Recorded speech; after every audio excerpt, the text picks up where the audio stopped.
Hello, everybody. Welcome to the World of Concacaf podcast. We're at the news desk. This is Eric Schmitz here, Donald Wine here. and it's 2026 suddenly. Donald, Merry New Year. Listen, we've passed the window. You can't say Happy New Year anymore. No, I've seen you, but we have not seen our listeners out there, especially our patrons. Yes. And so I always say the month of January, if you see somebody for the first time, I know Larry David has this January 3rd thing. I 3 like days. Larry David. You get 3 days. It's January 14th. I'm still saying it to all of you out there. Happy New Year. Hope this is going to be the biggest soccer year ever for all of us. And I hope it's the funnest year as well. Yes, we've got the World Cup. The World Cup is this year. We've got the Concacaf W Championship, which is basically women's World Cup qualifying and Olympic qualifying. And also 2026 is the return of Concacaf Nations League. So yes, we've got everything we could possibly look forward to this year. I'm excited about it. Yeah. Let's just get cracking. You did mention our patrons. First of all, patrons, we love you. We hope you had a wonderful holidays. Thank you for your support. Thank you for making this podcast go. Go to our Patreon at patreon.com/podcacaf, where you can sign up. You can sign up even as a free member. You can just, follow us. But you can also support the podcast for as little as $1 a month and make this thing go. And we promise, with so much soccer and big things coming, that we might record more than once a month. And we have our stimulus store that we unveiled last month. Yes, stimulus. Yeah. So make sure you go check that out. I will note for listeners that stimulus is going on a winter break. They do this every year in early February. It's a nice 2 weeks where all of their workers can get some downtime, which is well deserved for them. So basically, if you order anything right now, you won't see it shipped until probably the end of February because of that winter break. But after February 23rd or so, they're back on a normal schedule. Every 4 to 6 weeks, you should get your gear that you order. So check it out. A lot of cool stuff. We spend a lot of time making it represent us. And by us, we mean you as well. So hopefully you enjoy it. I was honestly hoping that you'd be wearing your jersey. So I didn't get the jersey. I got the quarter zip. Oh, the quarter zip. Yes. It's too hot in my apartment to wear the quarter zip right now. Outside, perfect weather for quarter zip. Donald, you're too hot. And yours has arrived. Yours has arrived in Nashville. I sent it. Jonathan, who's not on, has it for you. So yes. It is in Nashville for you. I'm eagerly anticipating such things. Really excited about all that. Shout out to our friend Leah, friend of the podcast, who designed all our logo and like our theming and our color scheme. And really that was like the North Star of our whole design thing. So go to Stimulus Store, which is on our socials. You can check that out. That's at Podcacaf, wherever you should be able to find it. But anyways, patrons, friends, listeners, newbies, whoever you are, let's talk a little bit about soccer, because this is a CONCACAF-centric podcast. There's always CONCACAF-centric things going on. We'll start off with going back a little bit. We had CONCACAF name their Players of the Year a little while ago. Jonathan David, your Men's Player of the Year. Jonathan David, the Canadian, plays for Juventus in Italy. And then Haitian superstar Melchi de Mornay was the Women's Player of the Year for CONCACAF. Donald, well deserved, I think. Yeah, and I think in 2025, I don't know that there was many people who could contend with both of them. I mean, obviously, you can throw in any women's national team player from the United States in on that thing, but Duvernay was incredible both for Lyon and for Haiti. This is the second year in a row she's won. I believe only Alex Morgan has done that, won it more than once and won it, twice in a row. And it is well deserved. She almost single-handedly has carried Haiti on her back. throughout all of the different competitions that they've been a part of. And the fact that she's, also starring in League 1 for OL Leon is terrific. And then on David's side, I think against us, unfortunately for the United States, he became the all-time goal scorer record holder for Canada. So, I mean, it got, as they, continue to come up, he was also with Lille for most of the year. He switched to Juventus in this over the summer and has been, pretty good for them as well. Plays with West McKinney. So Juventus getting a little bit of a Concacaf connection there. But yeah, both of them had great years. I'm sure, especially for Jonathan David, I'm sure he's excited about, co-hosting the World Cup and having that opportunity.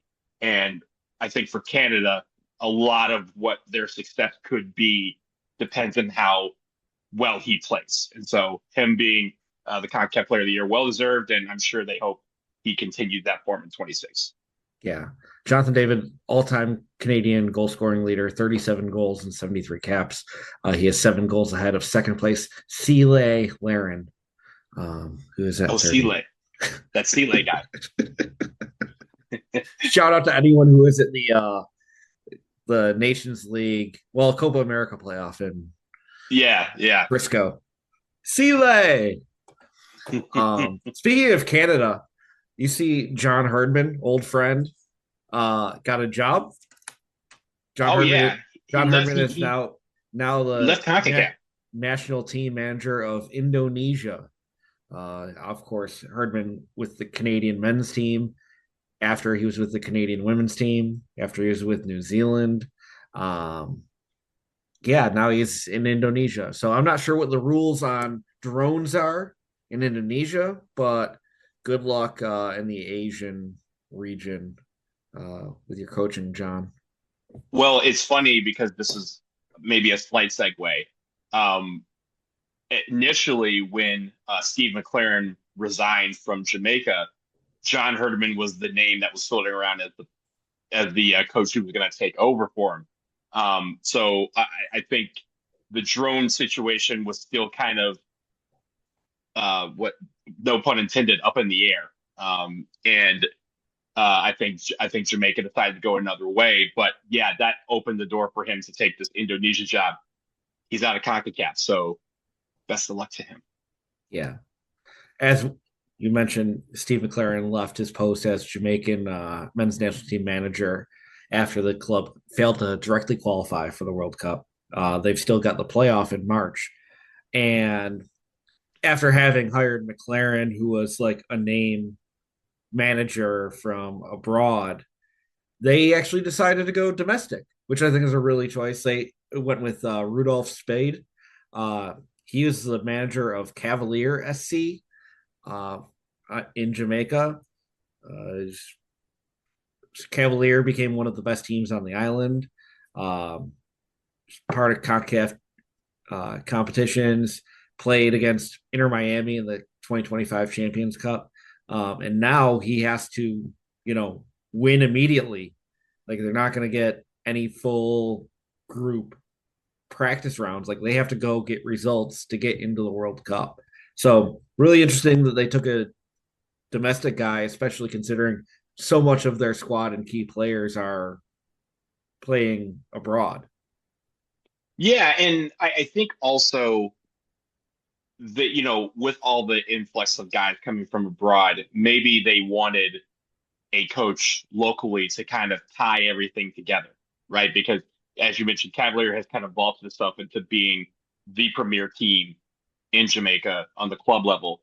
And a lot of players have started to go from there to other places. And so kind of knowing what that local talent is mixed with the known talent abroad, maybe they needed somebody to tie that all together. But it is kind of interesting that he was hired just for these 2 matches.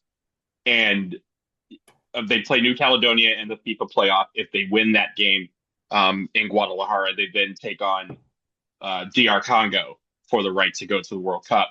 And they didn't say like, hey, we're hiring him for a year to take. They're like, we're just worried about these two matches. If he can get past these 2 matches, we'll talk then. If these 2 matches don't go the way we want, then we need to go back to the drawing board. And they have 6 months to do it before Nations League start back up. So I was interested to see that. And like you said, there's no runway. They have to take flight in their next match, because if they don't, they're going to be sitting at home this summer. Yeah. So we'll see how that works out for the Reggae Boyz. Obviously, we'll have more leading up to the playoffs in March. It's gonna be a massive moment for the Jamaican national team. It's gonna be going around CONCACAF. We do have a Jack Warner update. Oh yeah. So found an article from the Daily Express in Trinidad. And the title is Jack Warner welcomes double traffic fines. Of course, speaking of Jack Warner, the disgraced former CONCACAF president, who has apparently been able to escape the charges of corruption that were levied upon him by the United States for a time. The headline, Jack Warner welcomes doubled traffic fines. And the article goes on to talk about how former Minister of Works and Transport, Jack Warner, expressed support for Trinidad. They recently doubled road traffic offense fines. He also described some concern about jaywalking and how roadworthy some of the government vehicles are. So, he's 82 years old right now. Still drives, apparently, according to this article. Yes, he said, quote, public confidence in enforcement depends heavily on the perception that the rules apply equally to all citizens and government alike. He wrote in a letter. Donald, any thoughts on Jack Warner wanting to double traffic fines in Trinidad? You said he wanted to say that line again. He wants to show support for, what was that line? Show support for the doubling of road traffic offense fines. I would like to show support to anybody who said that Jack Warner sucks. Yes. Fair. So always good to check in on. You talking about jaywalking, man? Come on, man. Like, the man's talking about jaywalking, thinking he noted in this letter per this article. Again, this is from the Daily Express. I don't see an actual specific author on it. Anyways, he did highlight that pedestrians frequently step into traffic while distracted by their mobile phones. They ignore traffic signals and crosswalks. They put themselves and motorists at risk. I will never be distracted by the fact that Jack Warner sucks. So that's something that he has to deal with. Yeah. Don't be a hall monitor, man. Come on now. So always good to check in on old Jackaroo. Trinidad is not going to be going to the World Cup. We know that. But from what FIFA said about ticket requests, I don't think we are either. FIFA came out and said that over 500 million ticket requests were submitted for the random selection draw sales phase for, 500 million ticket requests in 33 days from all over the world. Gianni Infantino confirmed all 211 FIFA member nations had people from all of those countries, every member nation, submitted an application for tickets for the summer's World Cup.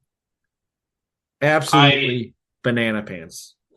I knew the number would be high, but I was not expecting that number when it came in my email. And if you think about it, that's a request for tickets. And like you and I, a lot of requests are for multiple games, multiple tickets. So you could, in theory, say that billions of tickets were requested for an event that will be the biggest event in sporting history and has a huge amount of tickets, but not billions worth. And so it's obviously I think they listed also the games that had the most requests, and I could read those. Go ahead. So the 5 games that were the most coveted. First of all, the United States, Mexico, Canada, the co-host, they're the ones that outpaced everybody as far as applications. That was already something that people would It makes think sense. would It happen. makes sense that Yeah, it's like it's in my U.S. country. always leads, and Mexico's usually right behind them. So the fact that we're co-hosting makes a lot of sense. But the five most coveted matches: Colombia versus Portugal is the number one requested match. That's the one on June 27th in Miami. There is Mexico versus South Korea in Guadalajara on June 18th. I believe that's the second match for Mexico. Yeah. And then number three is the World Cup final on July 19th. Goes without saying. Number four is the World Cup opener, Mexico versus South Africa on June 11th in Mexico City. And the fifth most coveted match is the round of 32 match that will take place on July 2nd at BMO in Toronto. So I think it's cool that we have all three countries having at least one match on this top five list. And it just goes to show you, like, you know, I don't know who's slated to be in that round of 32 match or who could be, like, if it's like a one versus one from Group F or whatever. But the fact that I guess that would be where Canada probably could go if they win their group. So maybe that's the thing. And also, BMO being the smallest field, smallest capacity of all the stadiums in the World Cup. Maybe that's helping Yeah, fuel that. I don't know if this is relative to like number of tickets, like the percent demand versus quantity. Mm-hmm. I don't know how they say, oh, this is the biggest one. Maybe it's just the actual volume of Tickets requested. submissions. That round Mm-hmm. of that round of 32 match on July 2nd in Toronto that features the runner-up of Group K and the runner-up of Group L. So that's one of England, Croatia, likely, Mm-hmm. and Portugal and Colombia, likely.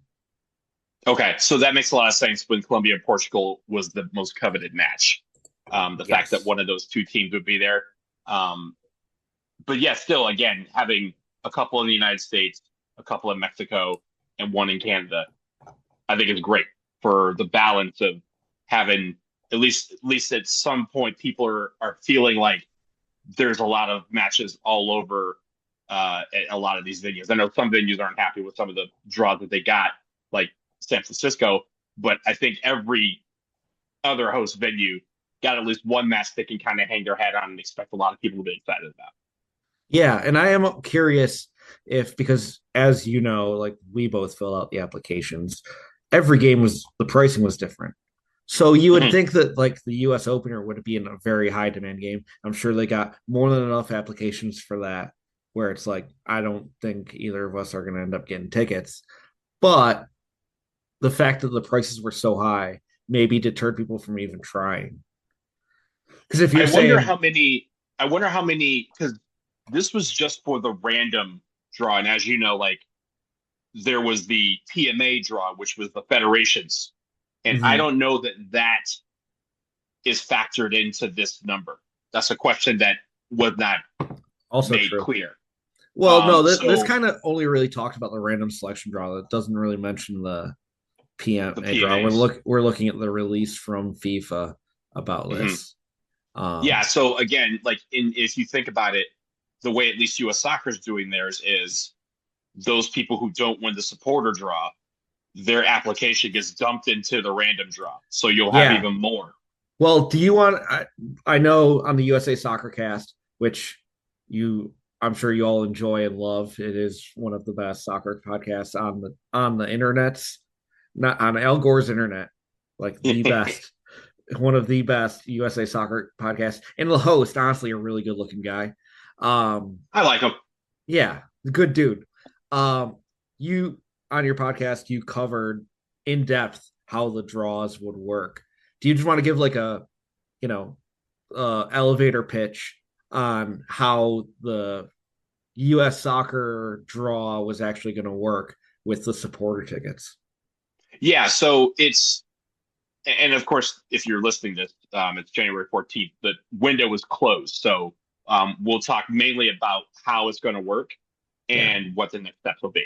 So now that the draws are basically members of the American Outlaws, Bar 76, and Samers FC could enter a draw where they had to apply through the regular FIFA draw. for tickets through the PMA draw, but their application got also entered into a supporter draw for those $60 tickets that I'm sure a lot of you have heard about. There's not that many per game.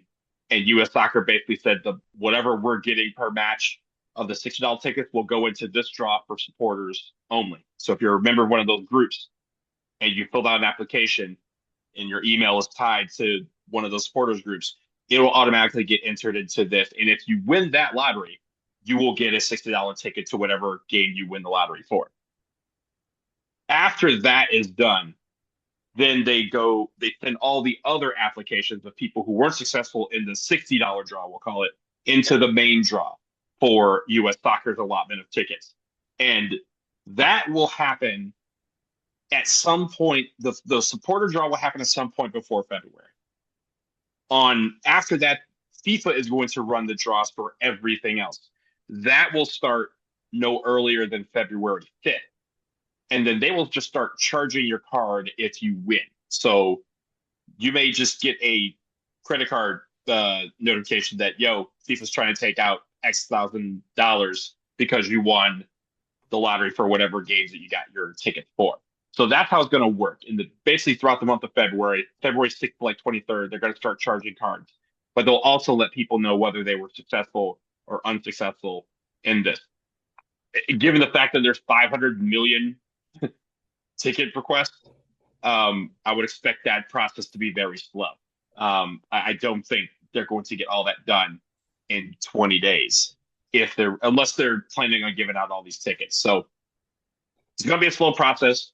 Just stick tight, check your email starting in February, essentially, or close to February.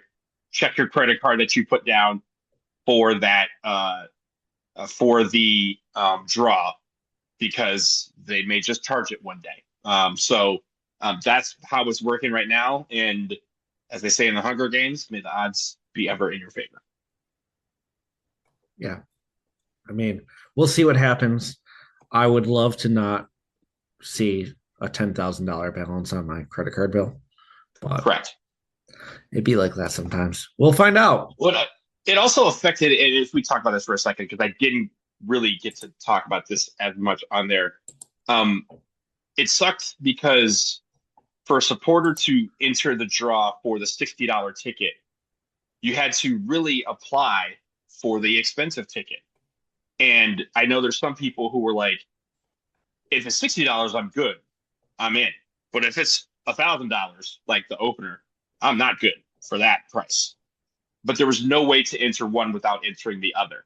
And so you kind of are hoping that you win this lucky lottery and get the $60 tickets. Otherwise, you could get hit for an expensive ticket that you may not be able to afford, which precluded a lot of people. They had to make that decision on what game they wanted to apply to. I know I had to do the same thing. Me, you, and our friends were kind of talking about what games we were applying to. And I was like, hey, I just don't got it like that for giving FIFA all this money and hoping that they can do it. So I'm just going to apply for the games I know I really want to go to. And then after that, we'll just kind of figure out how this thing is going to work beyond really the group stage. And the one caveat I would also say is if you got a conditional ticket through the PMA lottery, round of 32, round of 16, or something like that, obviously if the U.S. advanced to that game, you would get that ticket. But if the U.S. did not advance that game, then FIFA holds on to your money and will not refund you until potentially December 31st of this year. So that was also kind of a factor in, at least for me, the strategy for applying for tickets, because I was like, I'm not going to give them money to have them hold in the off chance we make the final, which I don't care how supportive you are of this team. I don't care how much of a diehard you are. That is there's a lot of things that have to happen for us to get to the final. A lot of luck, a lot of skill, a lot of talent, a lot of other things happening that we can't control. And one thing I can control is giving people my money and not letting them hold on to it for 12 months. So that's how I kind of approached it. I know other people said, we'll deal with that later and applied. I mean, yeah, like that was the toughest decision about my application process. I mean, yeah, taking the risk. It's like to try to get a $60 ticket for the opener, you have to commit to potentially an $1,100 ticket for the opener. And I just kind of, fortunately, I'm in a position where I'm like, I got enough space on my credit card where Mhm. I can bite that bullet. I was just like, you know what? Fuck it. The world's going to shit. I'm Yeah. at least gonna try. Because I mean, to be honest, if it gets to the point, I'll probably get able to get most of it back reselling. If I decide that's way too much, I can't swing it. Hmm. But you know, as the man once said, "Fuck it, why not?" YOLO. Yeah, Yeah. So again, it's one of those things where, and it's the same thing for the final, right? In theory, you could get a $60 ticket to the final if the U.S. makes it, or you lose that part of the lottery and you get picked for a $5,000 ticket to the final. That's a yes, big difference, and so yeah. a lot of That people are is a hoping. the credit card is not valid Correct. difference. Correct. And so Insufficient funds difference. insufficient in a mug. So, um, again, that precluded a lot of people from applying from third games or taking that risk. And that's the unfortunate part of this. And the hope was that they could strike a deal where you could say, hey, U.S. soccer could come back. People say, hey, you didn't win this lottery. Do you want us to kick your application up to the next lottery and give people an option to say, nah, if it's not $60, I'm good, and pull their application? That apparently is not going to happen, unfortunately. But that is what affected a lot of people from applying for the tickets that they really wanted. So for me, I focused on the group stage. Our dear friends, Joe and Millie, have a ticket for me for the round of 32 if we finish first or second. So I'm good there. And then beyond that, this is a vibes-based economy, I've been told. So we're going to go off vibes. We're going to bring the Concacaf vibe to this World Cup, and that will be if we get to a quarterfinal, I'll find my way there. I just don't know how I'm going to get it. Yeah, but to be honest, if I don't get all the tickets I want, if I don't get to go to all the games, it doesn't matter because there's Nations League this fall. So Yes, we can't and we Concacaf W, which I'm very excited about too. yeah, we can't burn ourselves out because there's major CONCACAFing to be happening this fall. Um yeah, that's we're gonna find out what happens in February. Obviously, once we find out whether our credit cards are getting hit, we'll be certain to be talking about it. But Mhm. you got anything else or you want to wrap this up? No, I think the last thing I'll say is it's going to be a fun year of soccer. I know you have a game. She believes is coming to Nashville, Nashville. yeah. Um, I don't have any CONCACAF game coming here, but France Colombia is the big thing that everyone in DC is talking about. The tickets are wildly expensive, but I'm like, these tickets are cheap compared to what I just threw down in a lottery for World Cup tickets. But yeah, there's just going to be a lot of soccer going around. There's obviously the club level, wherever you are, whether you're somewhere in CONCACAF or abroad, pay attention to all of that because the World Cup is going to help uplift all of that. And I think with us, we're going to continue our laser focuses. We have what 10 more to go, 9 more to Yeah. go. We gotta knock Um, those out. yeah, we can.